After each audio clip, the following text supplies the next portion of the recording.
Good afternoon friends, আমি দীপাশা আমার আরেকটি নতুন কুকিং ব্লগে তোমাদেরকে ওয়েলকাম জানাই। আজকে একটা সিম্পল আর অসাধারণ চিকেনের রেসিপি নিয়ে এসেছি। দেখো, গোটা গরম মশলা নিয়েছি, তাতে এলাচ, জয়িত্রী আর দারচিনি ছিল, আর কাঁচা লঙ্কা, রসুন আর আদার পেস্ট, পেঁয়াজ কুচি আর লেবু পাতা আর এক বাটি টক দই। এখন টক দই দিয়ে এই পেস্টটা দিয়ে জিরার গুঁড়ো, নুন আর একটু চিনি আর কাঁচা তেল দিয়ে মাংসটাকে ম্যারিনেট করে 15 মিনিটসের জন্য রেখে দেবো।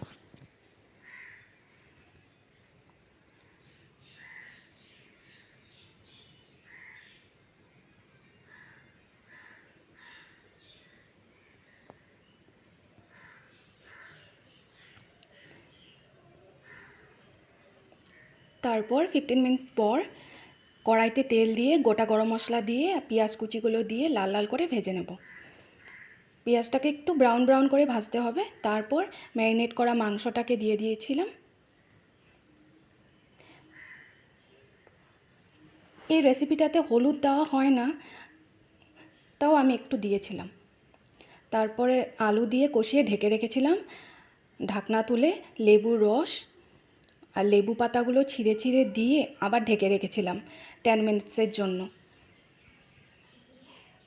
তারপরে ঢাকনা তুলে একটু গোলমরিচের গুঁড়ো আর কসুরি মেথি দিয়ে নামিয়ে দিয়ে